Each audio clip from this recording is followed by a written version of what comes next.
Are you worried about your asset allocation being imbalanced? In a world of market uncertainties and economic fluctuations, your asset allocation acts as a compass, guiding you towards your financial goals as well as keeping your risk tolerance in check.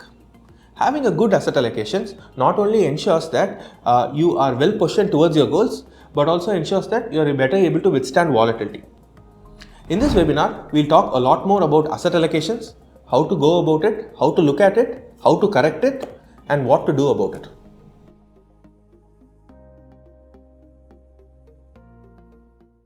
Don't compare. The most natural thing that comes to investors is comparison. Ironically, when an investor is doing very well, he compares. When he is doing very badly also, he compares. When you are doing very well, an investor wants to know that you are the only one doing well and others are not doing well. When you are doing badly, you want to know that others are also doing badly. That's the only paradox in how we do our comparisons. But the first thing an investor should learn is not to compare, because every investor has a certain personality. Every investor has a certain risk capacity, a world view, a political leaning. All these things definitely influence his portfolio construction. And according to how his alignment is to what is happening in the world around him, results start showing up in a portfolio. You've all seen investors who made tons of money when the markets crash by taking a short position. But what we don't see is how long they have built this conviction, how they translate this conviction into a position, how they built the position, and how they hold on to the position, which is the most important part. So even in a bearish short call which somebody takes on probably a stock or the whole market, there is a uniqueness that is completely connected to who that person is. So when we read how these guys made such huge monies shorting something, it's natural for us to think, why can't I do that? Because somewhere in our mind we are under the delusion that everything can be done by everybody. But it's not so, because our personalities don't lend support to that.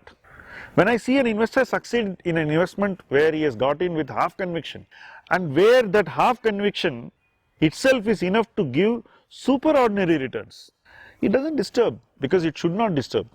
Some people are made to succeed in that way.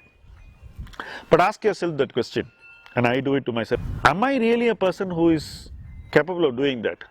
And you'll get a very straight answer to that question. My answer is no. I'm incapable of doing something like that.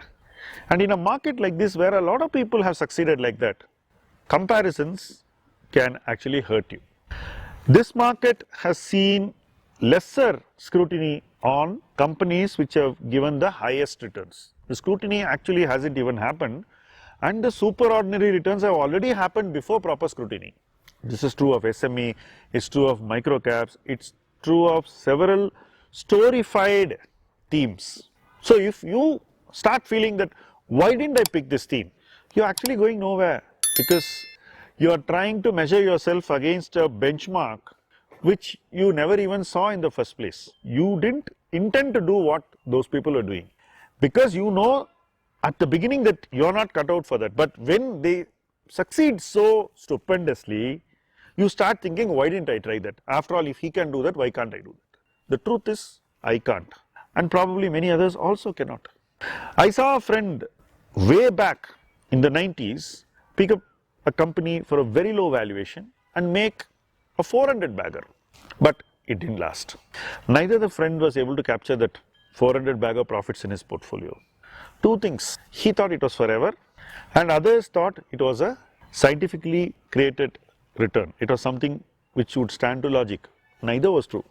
So those who are comparing themselves with him also ended up making similar mistakes at high valuations by buying stocks which went down, and he made the basic mistake of not selling.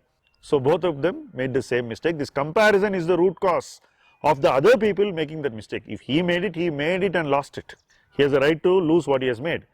But the others who compared actually lost money which they never made. That is what will happen if we compare with others, especially after dream runs like the current market. And What I am saying is ageless, timeless. After multiple cycles, the same situation will arise and we have to take the same stance. The fundamental thing that we need to recognize here is you are unique, all of us are unique, our personalities are unique, our economic beliefs are not going to be the same. We have a political slant, we also have a social outlook. We all come from certain backgrounds which again influence how we look at different aspects, and all these things will have to be positively directed towards investment decisions. You have to use all that you have learnt, observed or lived in a very constructive way. Comparison is basically a destructive way. So if you appreciate who you are, then you will know what you can do and you will do exactly what suits you. Whereas if instead of doing this, you try to find out what somebody who is successful is, how they actually made that success, and start thinking that you will clone him, chances are you would be doing it at the extremely inappropriate moment. And that's something that you need to avoid right now. Even assuming that you missed one boom like this, the right thing for you to do is prepare yourself for the next cycle. So spend time, see what you like now, go deeper into teams, companies, businesses, opportunities. Don't rush into decision making. Don't look around to see what others are doing now. Create your own path, which will be better than the path you traveled in till now. So compare yourself only with your own earlier version and create a better version of yourself. That's how I think you should use the power of comparison effectively, and that's also how you should not abuse it. Thank you for watching this video.